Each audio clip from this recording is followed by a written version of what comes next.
Welcome to the Leadership Lovers Podcast. I'm your host, Will Gladhart, CMO at the Culture Think Tank. At the Culture Think Tank, we empower leaders with metrics that strengthen culture, drive performance, and return. We're here today to learn about the actions leaders have taken to address organizational change. Our guest today is Nicole Lawson, CEO and President of Orchards Children's Services. Thanks so much for taking the time to join us. Thanks, Will. I'm really glad to be here today. I'm glad to have you as well. So let's start by having you share with our audience a bit about yourself, your background, and of course, your organization.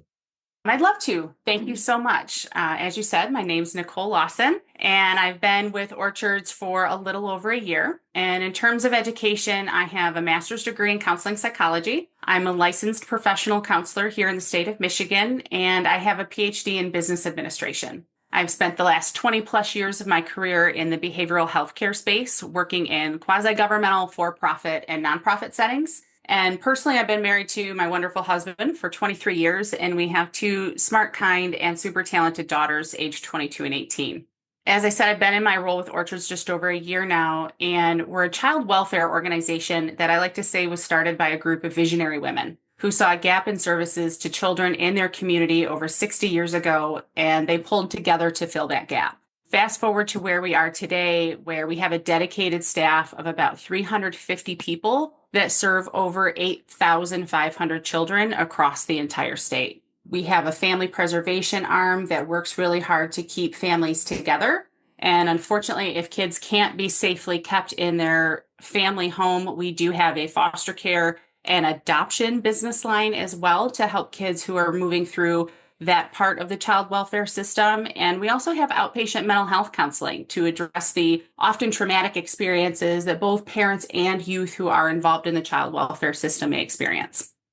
Yeah, that's amazing. Thank you for the fantastic work that you do that is impacting not only families, kids, but also, you have a caring and compassionate staff that is facilitating those interactions and engagements.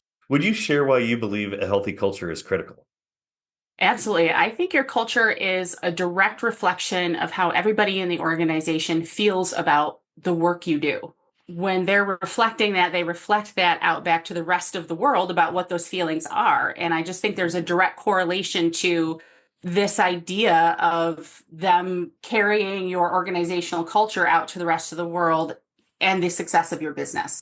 So regardless of what kind of business you're in, if you have a poor culture, it's going to poorly impact your business and the rest of the world's perception of your business. And then conversely, if you have a really good culture, it's going to have a positive impact. I love that response. So let's begin with question one. It's been our experience that leaders tend to struggle in three key areas: people, process, or profits. In your new role as CEO, could you identify which one of these areas presented a cultural challenge within your organization? Sure. I think all three are always on my radar and something we strive to keep in balance, but picking one, I pick profits. And I just think there's this really weird, for lack of a better term, significant case of mistaken identity in the world that nonprofit organizations should somehow function differently than other businesses. Right. And the most obvious example I can give is a demonstration of market rate wages. And so if I look at a market rate study of people with the same similar education and experience as my workforce in a for-profit or governmental setting, those market wages are significantly higher than in the nonprofit arena. And there's this sense that nonprofits shouldn't strive for significant or marketable margins and that our staff should somehow earn less for the greater good or in the name of the mission. And I'm on a mission to change that a little bit. I like to say that nonprofit is a tax status, and that allows us to reinvest our profitable business ventures back into our mission and into our staff. But I don't think we should be asked to, or certainly not expected to, sacrifice or accept anything less just because we work in a nonprofit space. Yeah, I that's really interesting. That's definitely a something we don't hear often as we talk with people in the more private sector business space. But I love that, obviously the profit piece impacts your ability to bring on talent, to find the right people, to streamline your processes and serve not only your clients and the greater public as well. I really appreciate you identifying that challenge.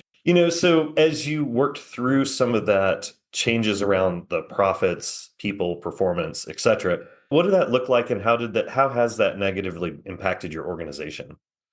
In terms of what it looked like when I first started my role, one of the things I noticed was we had this warm and welcoming, relational, just positive culture. And so it was critical to me that I maintained the key aspects of that while identifying where we had room to grow. And so I sent out an all staff survey and I asked people what they were happy with, where we could improve, and the responses were overwhelming related to comp and benefits.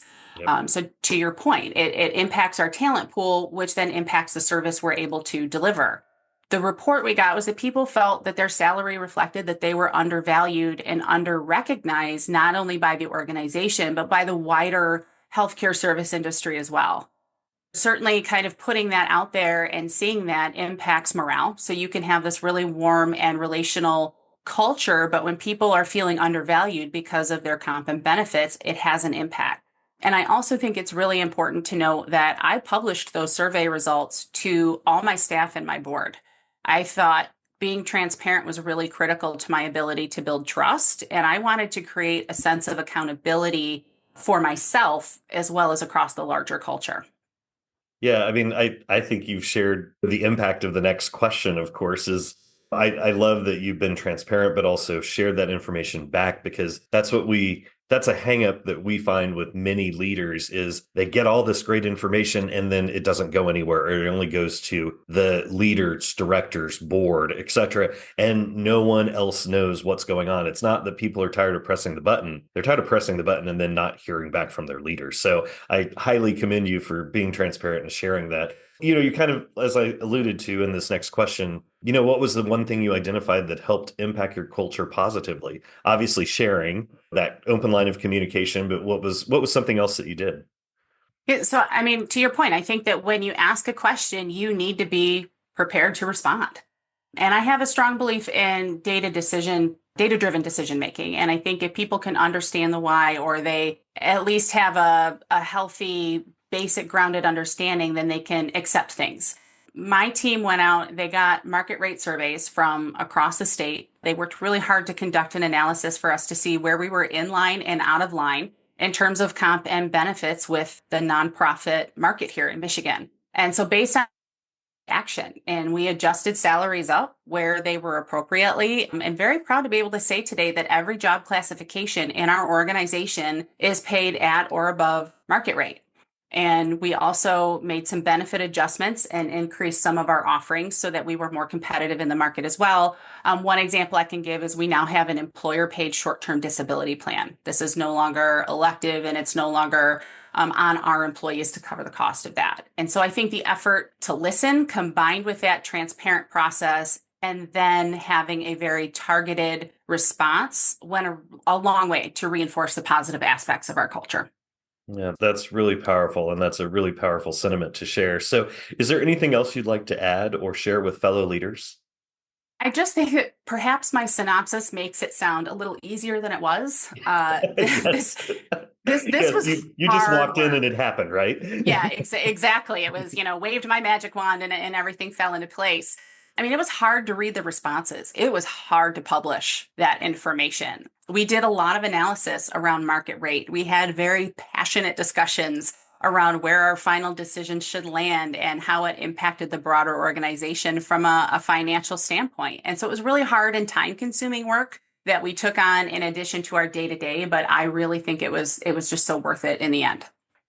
Yeah, well, I think that's something that other leaders can aspire to, but also learn from. And I appreciate you point out that it wasn't a cakewalk. It was difficult. It was easy. It took time. And it took a lot of energy from you, the board, and other leaders and everyone in the organization to come to a consensus and move forward with next steps. Nicole, I've enjoyed having you on our Leadership Lovers podcast. Thank you again for your insights. Thanks so much, Will. Happy to be here. Thank you for joining us on the Leadership Lovers podcast. Find all our Leadership Lovers episodes on the Culture Think Tank website at www.theculturethinktank.com or listen on your favorite streaming platform. We'd love to hear from you about the challenges you have faced as a leader. Tune in weekly as we invite leaders to share their experiences in strengthening culture and performance one action at a time.